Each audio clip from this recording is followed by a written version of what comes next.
Assalamualaikum warahmatullahi wabarakatuh. Nama saya Siti Zara Zari dari Psikologi A. Nomor induk mahasiswa saya 06035 231.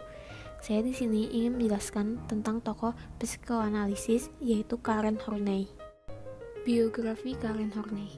Karen Horney lahir di Hamburg 16 September 1885 dan meninggal pada 4 Desember 1952. Karen Horney adalah seorang psikolog terkenal dan salah satu pemikir tentang neurosis yang terbaik. Pendekatan psikologis Horney adalah Freudian. Horney menawarkan cara pandang yang berbeda dalam melihat masalah neurosis. Ia menekankan adanya hubungan yang jelas antara neurosis dengan kehidupan sehari-hari yang dijalani penderita neurosis. Horney berpendapat bahwa sebenarnya neurosis adalah cara yang digunakan manusia untuk menjalani hubungan dengan manusia lainnya. Akan tetapi, hanya ada sebagian orang yang mampu melakukannya dengan baik. Orang yang menderita neurotik justru cenderung membiarkan dirinya hidup dalam dunianya sendiri. Horney menemukan ada 10 bentuk kebutuhan neurotis. Kebutuhan-kebutuhan tersebut didasarkan pada kebutuhan-kebutuhan primer manusia yang terganggu sedemikian rupa oleh kesulitan-kesulitan yang dihadapi seseorang dalam kehidupannya. Gangguan tersebut ada 2 jenis. Pertama, dapat berupa kebutuhan yang tidak realistis, tidak masuk akal, dan tidak pandang bulu. Kedua, kebutuhan orang yang mengidap neurosis sangatlah kuat sehingga apabila tidak terpenuhi akan membuatnya merasa gelisah dan cemas. Contohnya adalah kebutuhan pertama, kebutuhan akan perhatian dan persetujuan orang lain, di mana penderita neurosis menginginkan perhatian dari semua orang yang dijumpai. Kemudian ketika hal itu tidak tercapai, ia menjadi bereaksi berlebihan dengan menjadi panik. Selanjutnya teori Karen. Psikoanalitik teori Karen Horney mengembangkan salah satu teori yang paling terkenal dari neurosis. Dia percaya neurosis yang dihasilkan dari kecemasan dasar yang disebabkan oleh hubungan interpersonal.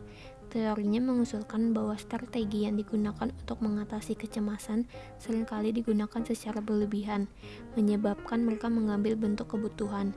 Menurut Horney, kecemasan dasar dapat terjadi akibat berbagai hal. Horney tidak percaya bahwa alam bawah sadar merupakan penentu kepribadian dan konflik masa kecil yang penting, tapi ia mempertanyakan penekanan Freud pada konflik seksual. Dia percaya konflik adalah masalah interpersonal yang belum terselesaikan. Seperti Erikson, Horney percaya kekuatan budaya atau sosial harus dipertimbangkan. Dia juga percaya perbedaan peran gender yang dipelajari dalam masyarakat bukan hasil dari perbedaan anatomi. Pendekatan relasional Horney telah menjadi dasar untuk terapi keluarga kontemporer dan beberapa teori perkembangan sosial. Horney percaya neurosis menjadi proses yang terus-menerus terjadi secara sporadis dalam hidup seseorang.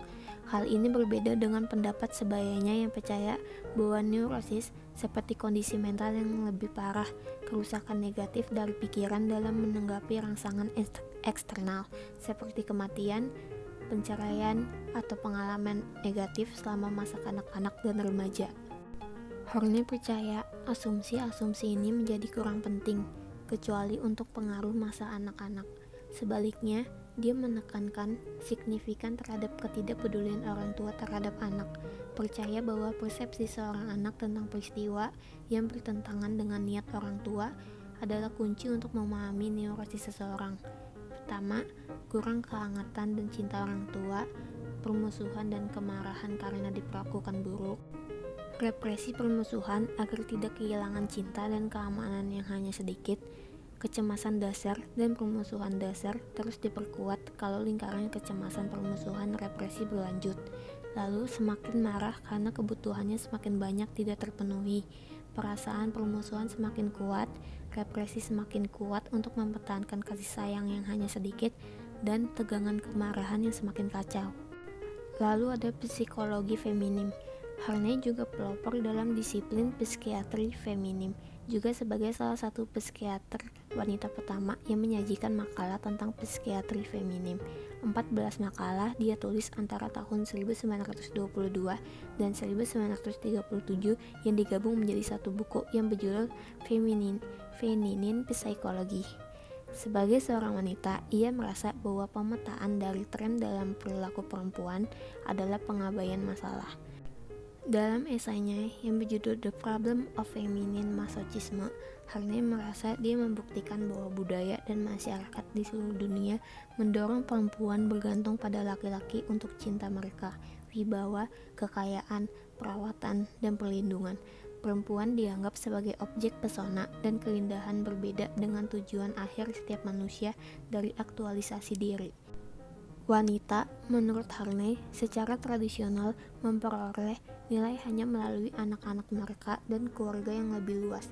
Dia menyentuh lebih lanjut mengenai hal ini dalam esainya The Distrust Between the Sex, di mana ia membandingkan hubungan suami istri ke orang tua anak, hubungan kesalahpahaman yang melahirkan neurosis merugikan. Lalu, Harney percaya bahwa pria dan wanita memiliki dorongan untuk menjadi cerdik dan produktif.